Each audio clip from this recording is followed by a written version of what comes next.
ओम श्री हरि नारायण। ओम नमो भगवते वासुदेवाय नमः।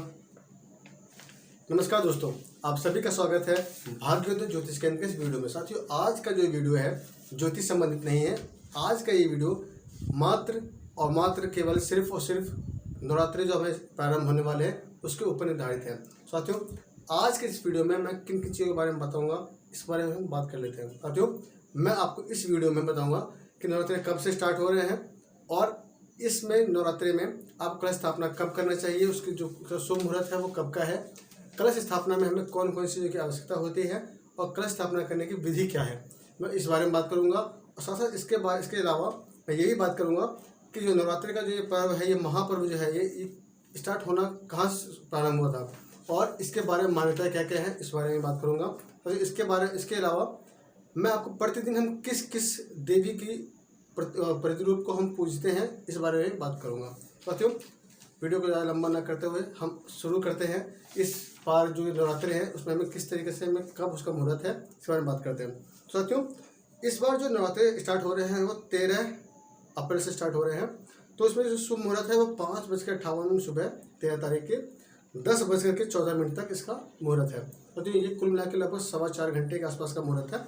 अगर आप इस मुहूर्त में अपने घर में देवी माता की कलश की स्थापना करते हैं तो आपको उसका अति उत्तम फल प्राप्त होगा, ऐसी मेरी मान्यता है। और ऐसा ही माना जाता है कि अगर हम किसी कार्य को भी शुभ मुहूर्त और शुभ इच्छा से करते हैं तो उसका भी फल हमें शुभ ही मिलता है।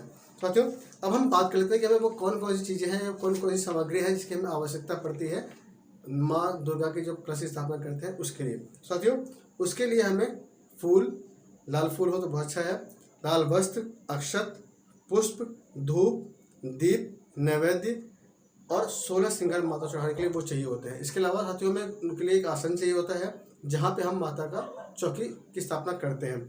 साथियों, अब हम बात कर लेते हैं कि हमें इसकी स्थापना करने की विधि क्या है। साथियों, इसके लिए आप सुबह सुबह नहा धो करके आप तैयार हो जाइए और साफ सुथरे कपड़े पहन करके आप सबसे पहले माता का आसन बिछा लीजिए।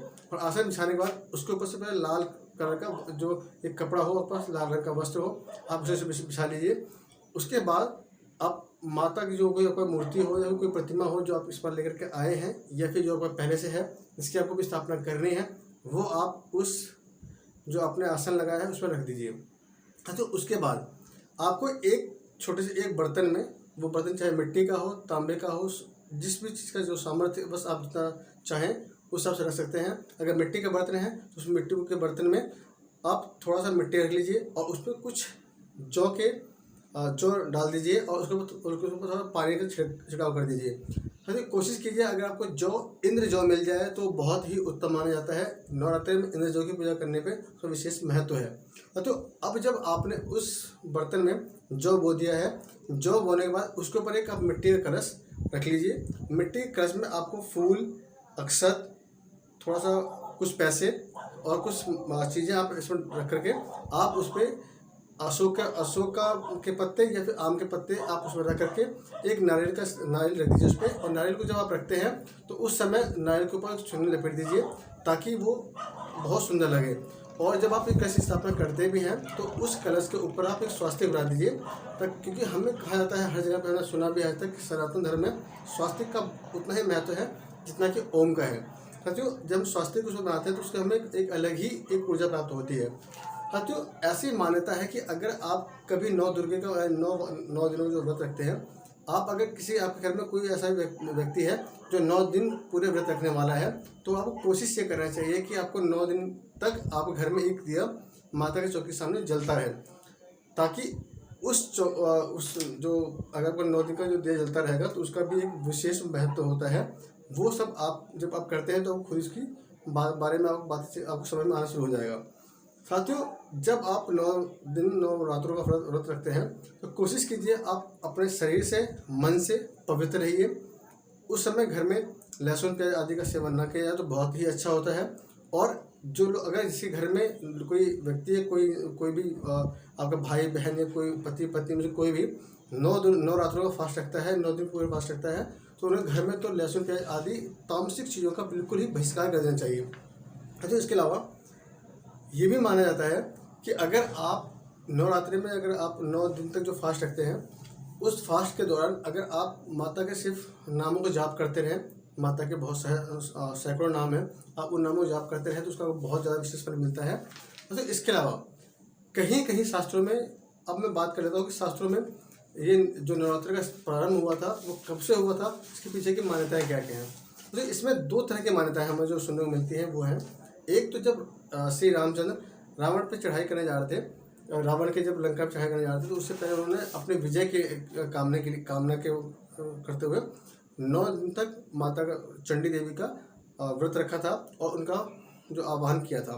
साथियों तब से कहा जाता है कि वो नवरात्रों का जो व्रत है वो प्रारंभ हुआ था।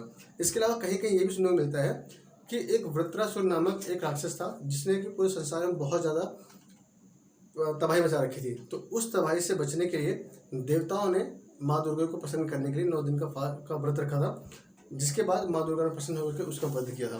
साथियों ये दो ऐसी जो कहानियाँ प्रचलित हैं हमारे सनातन धर्म में, जिससे हमें इस समय पता है कि हाँ हो सकता है कि वहाँ से नवरात्रों का व्रत प्रारंभ हुआ हो। तो फिर आज हमने बात किया कि इसका नवरात्रि में कलश स्थापना का मुहूर्त कब था और इसकी विधि क्या थी। इसके संबंधित जो हमें जो भी कहानियाँ प्रचलित हैं हमारे सनातन धर्म में उसके बारे में बात की।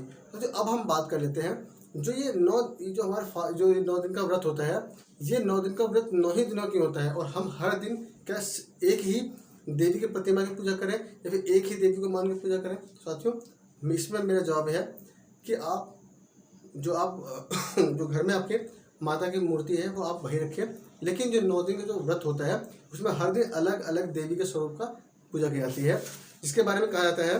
तो पहला दिन होता है, उस दिन आपका घट स्थापना होती है और चंद्र दर्शन होता है। उस दिन हम लोग शैलपुत्री की पूजा करते हैं। दूसरे दिन आपका सिंहार पूजा दूज होता है। इस दिन आप ब्रह्मचारिणी माता की पूजा करते हैं। और तीसरे दिन गौरी माता की पूजा होता है।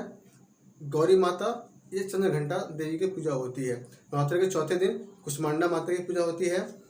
नवरात्रि के 5वें दिन स्कंद माता की पूजा की जाती है और इस दिन हम नाग पूजा भी करते हैं। साथियों छठे दिन कात्यायनी माता का व्रत रखा जाता है। 7वें दिन कालरात्रि का।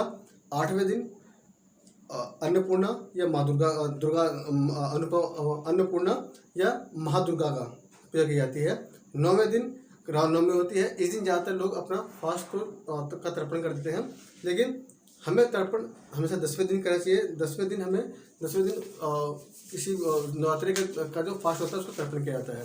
साथियों ये जो मेरी जानकारी थी नवरात्रि में माँ दुर्गा के जो हम 9 दिन का व्रत रखते हैं उसके बारे में जितनी पर जानकारी थी मैं उसको थोड़ा संक्षेप में बताने की कोशिश की है। मुझे उम्मीद है कि आपको इस जानकारी से काफ़ी लाभ मिलेगा। कोई भी प्रश्न हो आपको इससे संबंधित आप मुझे जरूर लिखिए। मैं कोशिश करूँगा कि आपके प्रश्नों का जरूर उत्तर दूँ। कोई भी प्रश्न हो जरूर लिखिए। धन्यवाद।